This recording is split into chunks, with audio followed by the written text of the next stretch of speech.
Petrol rates ఒక్కసారిగా పెరిగే ప్రమాదం ఉంది. ఇప్పటిదాకా ఎప్పుడు పెట్రోల్ రేట్స్ పెరిగినా అది 2-3 రూపాయలకు మించలేదు. అయితే ఈసారి మాత్రం ఏకంగా లీటర్కు 6 రూపాయలు పెరిగే అవకాశం ఉంది. అయితే అంత మొత్తంలో ఒకేసారి పెరుగుతుందా, 2 విడతలుగానా అనేది ఈ సాయంత్రం తెలియనుంది.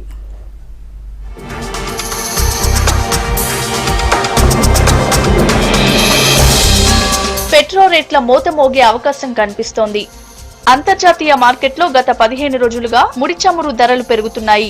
ఈ పరిస్థితుల్లో భారత్లోనూ ధరలు పెరగొచ్చని అంచనా. ఓపెక్ దేశాలతో పాటు రష్యా, ఇతర దేశాలు కూడా 2001 తర్వాత మొదటిసారి చమురు సరఫరాను తగ్గించాలని నిర్ణయించాయి. ఇదే ఇంటర్నేషనల్ మార్కెట్లో ధరలు పెరిగేందుకు కారణమైంది. ఇవాళ ఆయిల్ కంపెనీలు రేట్లను రివ్యూ చేయనున్నాయి.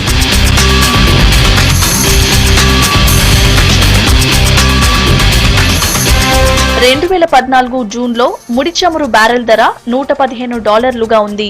ఈ ఫిబ్రవరికి వచ్చేసరికి $30 కిందకు పడిపోయింది. అయితే గత 15 రోజులుగా ధరలు పెరుగుతున్నాయి. ప్రస్తుతం బ్యారెల్ క్రూడ్ ఆయిల్ ధర $54 పైకి చేరింది. శుద్ధికి అయ్యే ఖర్చు, ఫారెన్ ఎక్స్చేంజ్ రేట్, పన్నులపై పెట్రోల్, డీజిల్ ధరలు ఆధారపడి ఉంటాయి. వీటి ఆధారంగా ప్రస్తుత పరిస్థితుల్ని బట్టి పెట్రోల్, డీజిల్ ధరల్ని లీటర్కు 6 రూపాయల వరకు పెంచే అవకాశం కనిపిస్తోంది. అయితే చమురు కంపెనీల పెంపును ప్రభుత్వం ఆమోదించే పరిస్థితులు కనిపించడం లేదు. దీన్ని బట్టి 2 విడతల్లో పెంపు ఉండొచ్చని తెలుస్తోంది. ఇలా చేయడం వల్ల రాజకీయంగానూ ప్రభుత్వానికి ఇబ్బంది లేకుండా చూసుకునే అవకాశం ఉంది.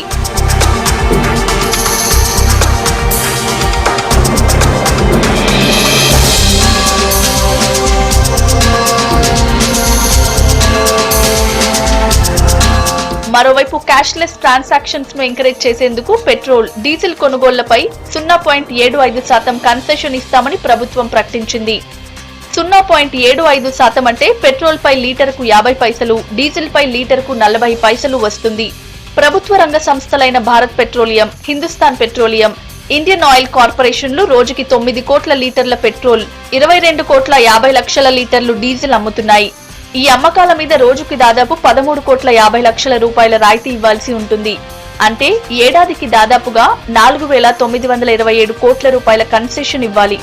ఈ మొత్తాన్ని ప్రస్తుతానికి ప్రభుత్వమే భరించనుంది.